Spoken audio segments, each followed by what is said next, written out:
What if there is a word you use every single time you ask someone for help, and that word actually means the complete opposite of what you think it means?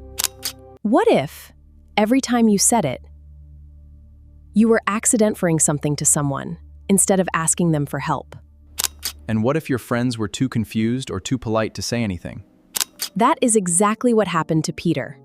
The word is one you use every day, and after this episode, you will never use it wrong again. If you love discovering the hidden traps in English that nobody warns you about, subscribe to LingoLift right now. We find one for you every single episode. Share this with one person learning English because I promise you, they make this exact mistake. And stay with us until the very end because when Peter finally reveals what his friend said back to him, that is the moment this word sticks in your brain forever. Drop a comment when you hear it. Trust me.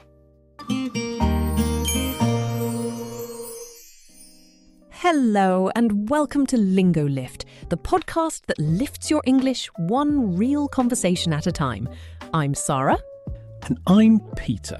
And today, I have a confession. He really does. And it involves a text message and a misunderstanding and £50. £50 I did not have.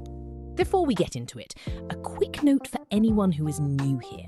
If a phrase sounds unfamiliar today, don't stop, don't rewind. Your brain is already working, even when you don't realise it. We explain everything in the word tool, coming up a little later in the episode.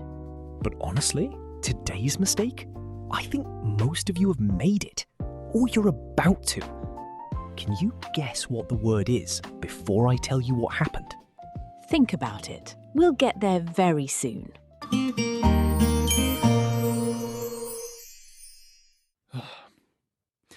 Sarah, I need to tell you about last Saturday. Go on. So, I was at a cafe. My card wasn't working. I needed some money, just enough to pay for a coffee and the bus home. And I thought, right, I'll text my friend Dan. Simple. One message. Perfectly reasonable. I picked up my phone. I typed very carefully. And I sent, and I quote, "Hey Dan, I'll lend you £50. Peter. Dan replied in 4 seconds. He said, and I quote, "Oh wow, that is so kind of you. Yes, please." And I looked at my phone and I thought, something has gone very, very wrong here.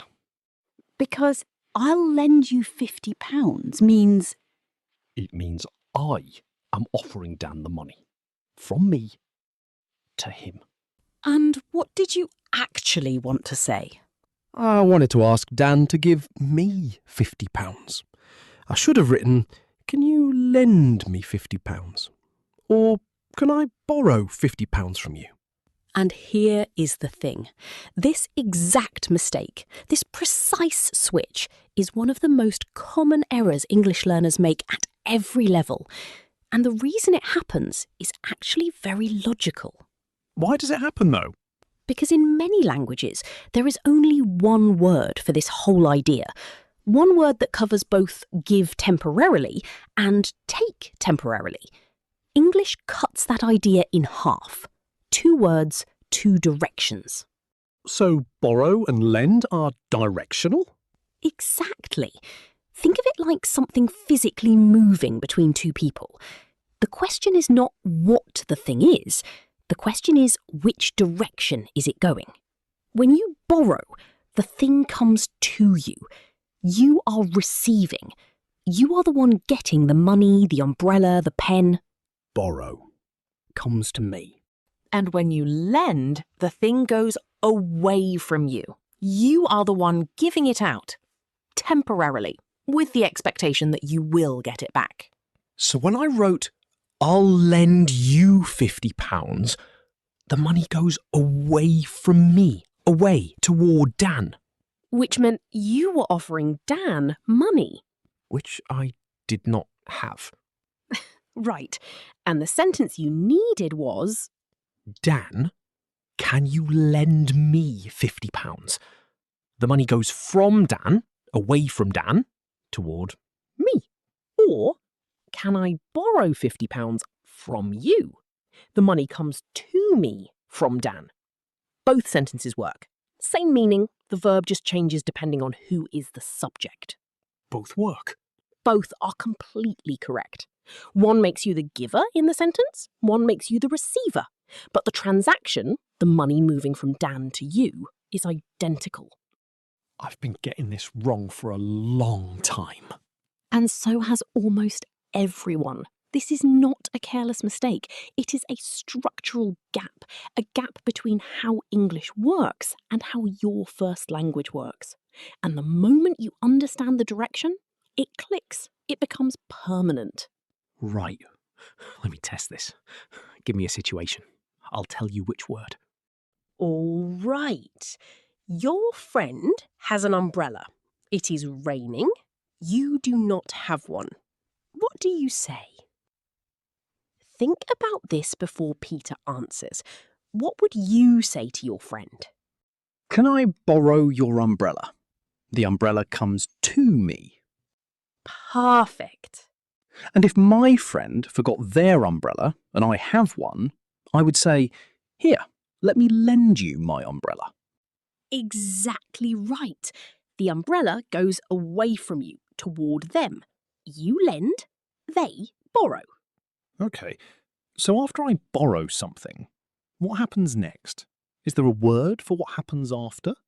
Well, that depends on whether you are the kind of person who owes things to people or the kind who actually returns them.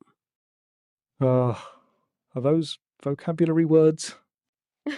They are, and there is a fifth word too, one that perfectly describes the moment Dan replied to your message. The whole thing was incredibly awkward. Awkward. That is our fifth word. And honestly, your story is the most perfect example of what awkward feels like. And actually, there is a detail of this story, something Dan said after he laughed. Something Peter has not told you yet. Sarah. After the word tour. That is genuinely cruel. 5 words, all connected to Peter's £50. Let's go.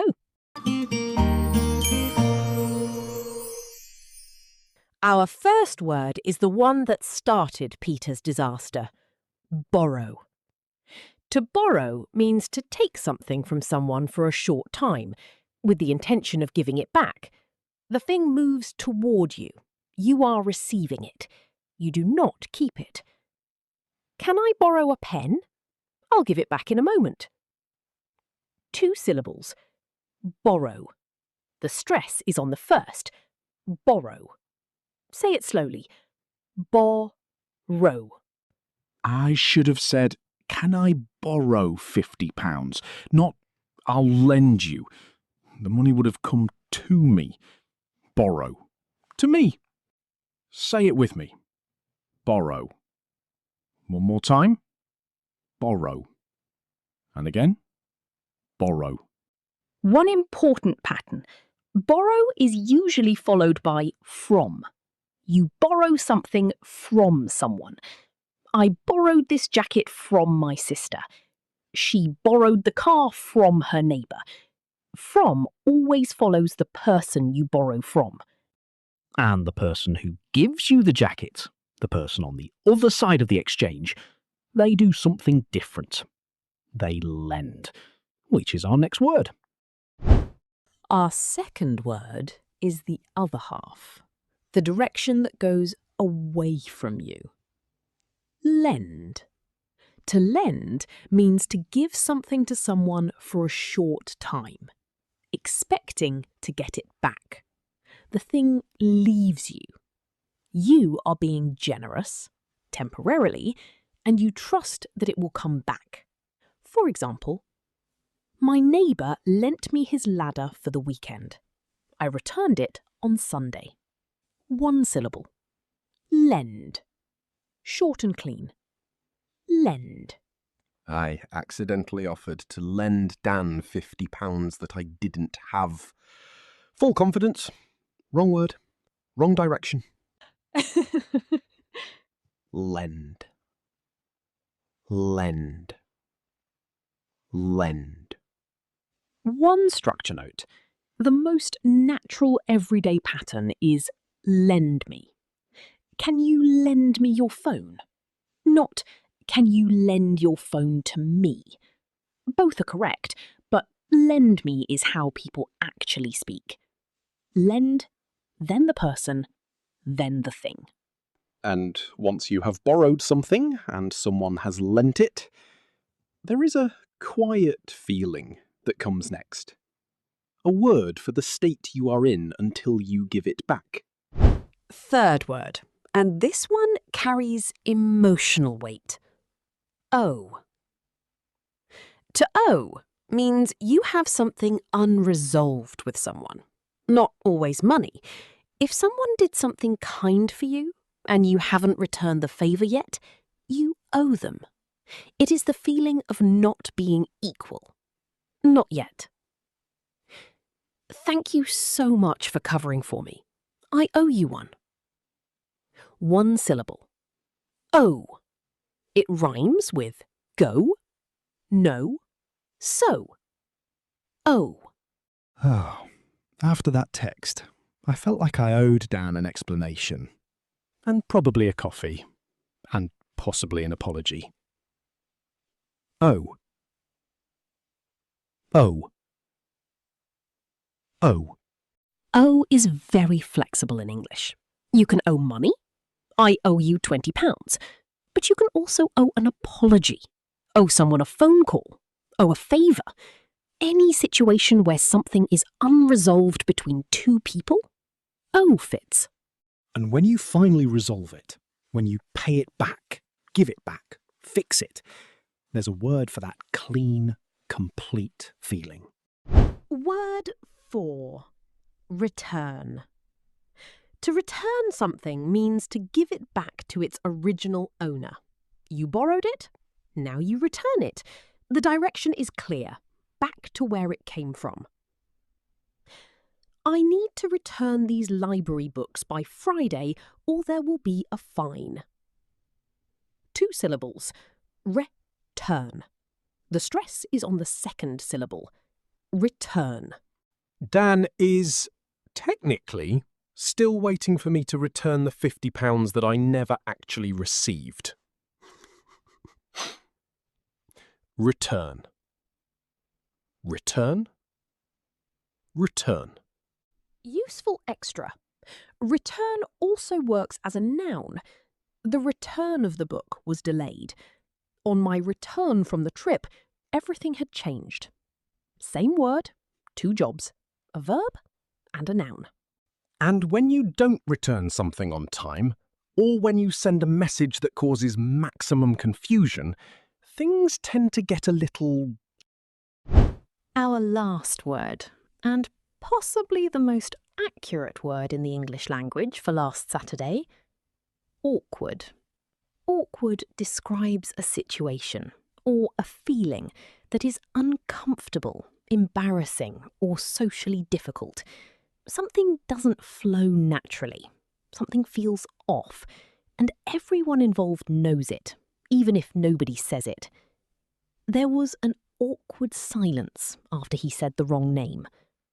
Pronunciation. 2 syllables. Awkward. The first sound, awk, is like the bird sound, or the word law. Awkward. Stress on the first. Awkward.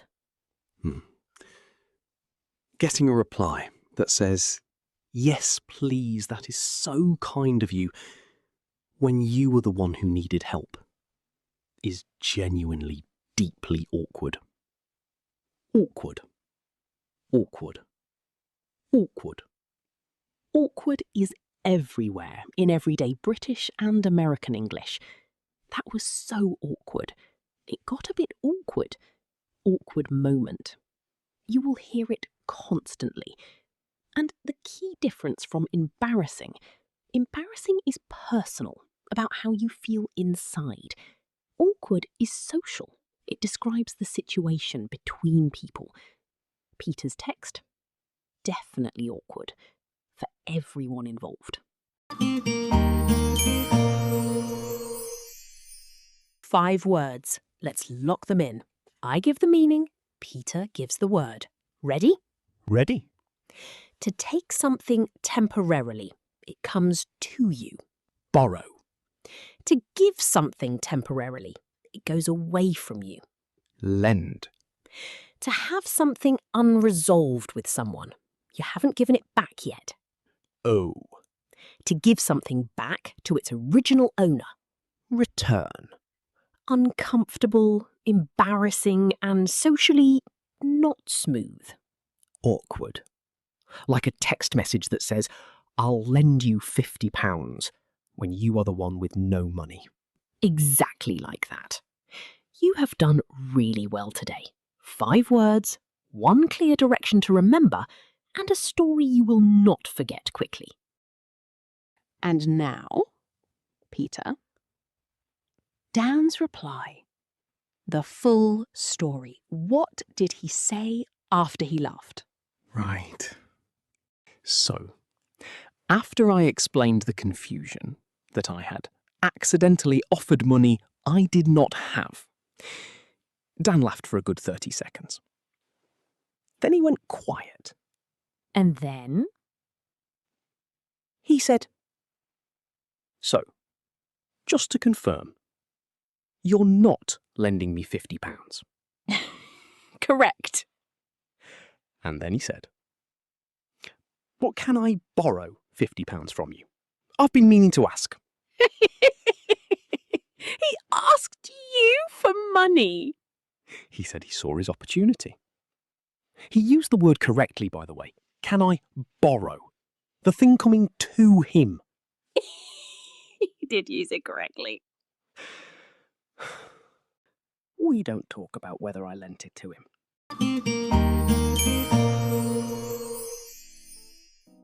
Borrow. Lend. Owe. Return. Awkward. 5 words, 1 story, and 1 direction to remember. The thing either comes to you or it goes away from you. That is the whole difference. That is the whole secret. If this episode helped you today, share it. Send it to 1 person learning English. Because right now, somewhere, someone is about to type the wrong word in a text message. Help them before they do. Subscribe to LingoLift so you never miss an episode. And leave a comment. Have you ever made the borrow and lend mistake? Or a similar word confusion that caused a moment like Peter's? We genuinely want to know. The direction of a word changes everything. Once you know which way something is moving, the whole sentence opens up. See you next time on LingoLift. Speak, rise, shine.